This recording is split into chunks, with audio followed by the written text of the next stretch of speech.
Les deux logiciels que je vais vous présenter aujourd'hui sont les meilleurs pour garantir l'anonymat sur Internet. En revanche, si vous vous rendez sur le même site à partir du navigateur, vous verrez que mon adresse IPv4 est totalement différente, que le type de connexion est celle de et en combinant ces deux logiciels, cela va garantir votre anonymat, votre sécurité et cela réduira considérablement les chances que vous vous fassiez pirater votre Wi-Fi.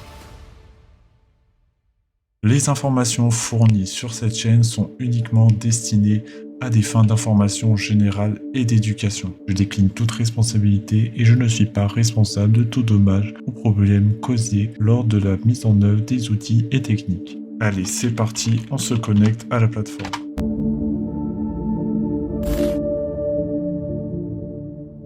Bonjour et bienvenue dans cette nouvelle vidéo, c'est Shonensi et aujourd'hui je vais vous montrer comment être totalement anonyme sur Internet en combinant deux logiciels que je vais vous présenter aujourd'hui. Alors dans un premier temps, je vais vous dire de désinstaller tout de suite vos navigateurs, que ce soit Google, Microsoft Edge, Safari, Firefox ou même Brave, parce que les deux logiciels que je vais vous présenter aujourd'hui sont les meilleurs pour garantir l'anonymat sur Internet.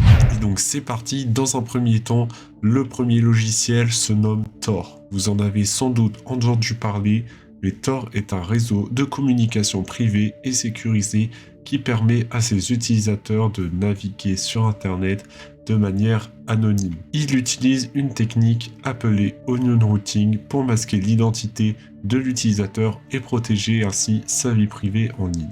Donc il faut savoir que Tor est utilisé par les personnes qui souhaitent protéger leur confidentialité et leur sécurité en ligne, ainsi que par les journalistes, les dissidents politiques et les personnes vivant dans des régimes répressifs. Il est important de noter que Tor peut également être utilisé pour des activités illégales telles que le commerce illicite sur le dark web. Et oui, comme vous l'aurez deviné, Tor peut même vous anonymiser si vous vous rendez sur le dark web, mais ce n'est vraiment pas le but de cette vidéo.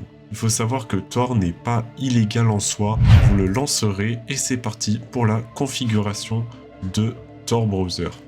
Alors vous pouvez le définir comme navigateur par défaut, ça ne mange pas de pain. Tor utilise son propre port personnalisé, créant un tunnel avec une adresse IP différente de celle que vous avez sur votre machine. Donc pour la faire courte, Tor utilise un VPN qui est déjà intégré à son système. Pour la configuration, c'est très simple, il suffit de vous rendre en haut à droite sur les trois traits, de descendre dans Paramètres, et c'est là que vous allez suivre les mêmes paramètres que moi. Je vous conseille de mettre Tor en tant que navigateur par défaut. Le plus important sera d'aller dans Connexion. Une fois rendu dans cet onglet, vous allez descendre et vous allez dans la section Ajouter un nouveau pont. Sélectionnez un pont intégré. Nous avons trois options de pont intégré qui s'affichent devant nous. Nous avons OBFS4, Snowflake et Micazure. Il faut savoir qu'il n'y a pas de pont intégré de Tor qui soit clairement supérieur aux autres, car cela dépend de plusieurs facteurs, notamment la censure réseau, la vitesse de la connexion Internet, ainsi que la stabilité de chaque pont. En clair, OBSF4 est un pont populaire pour la dissimulation de trafic Tor et peut fonctionner même dans des environnements fortement censurés. Snowflake, quant à lui, est un pont conçu pour fonctionner en situation de censure et offre une grande flexibilité, mais peut être plus lent en raison de son utilisation de Cloudflare.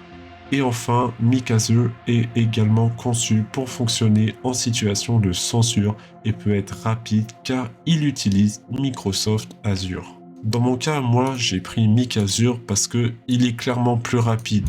Ensuite, vous pouvez aller dans Recherche afin de configurer votre moteur de recherche par défaut. Bien sûr, si vous mettez Google dans Tor, cela ne posera aucun problème puisque Tor a déjà son VPN à lui tout seul. Pour vous montrer l'exemple, je vais me rendre sur Google Et comme vous pouvez le voir, je suis allé sur un site qui me permet d'obtenir mon adresse IP. Et ce site nous permet de nous localiser exactement là où on est.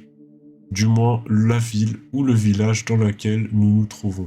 En revanche, si vous vous rendez sur le même site à partir du navigateur Tor, vous verrez que mon adresse IPv4 est totalement différente. Que le type de connexion est celle de Tor, que le pays dans lequel je réside sont les États-Unis. Et il faut savoir que cette adresse IPv4 générée par Tor est totalement aléatoire. C'est-à-dire qu'une fois vous pouvez tomber sur les États-Unis, tout comme le Néerlande. Je vais d'ailleurs faire le test, je vais fermer Tor.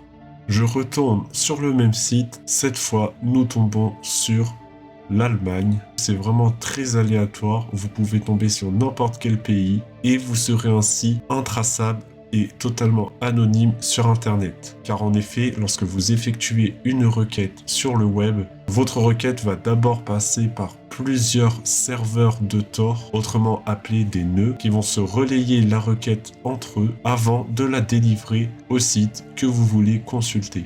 Donc c'est parti, une fois que vous aurez installé votre merveilleux navigateur Tor, vous pourrez effectuer la recherche suivante DNSCrypt. Vous allez donc vous rendre sur le troisième lien simplednscript.org, le lien sera dans la description comme toujours. Et une fois rendu, vous allez télécharger simplednscript et c'est ainsi que va débuter le cryptage du Wi-Fi. Dans les paramètres, par défaut, vous mettez utiliser un serveur IPv4. Vous cochez ces trois cases. Vous cochez bien évidemment DNSCrypt et DNS over HTTPS en appliquant les paramètres. Vous activez le service DNSCrypt et donc par défaut, vous aurez vos cartes réseau. Vous sélectionnez votre Wi-Fi. Donc une fois avoir fait ça, que va faire DNSCrypt? Donc DNSCrypt peut aider à se protéger contre les attaques de type man in the middle en chiffrant les communications DNS, ce qui rend plus difficile pour un attaquant de manipuler les informations DNS transmises entre votre ordinateur et les serveurs DNS. Ça peut réduire ainsi le risque d'une attaque man in the middle, y compris l'ARP spoofing, qui peut rediriger les communications réseau à travers un serveur intermédiaire malveillant. Et en combinant ces deux logiciels, cela va garantir votre anonymat, votre sécurité et cela réduira considérablement les chances que vous vous fassiez pirater votre Wi-Fi. Car le piratage de votre Wi-Fi peut être extrêmement dévastateur.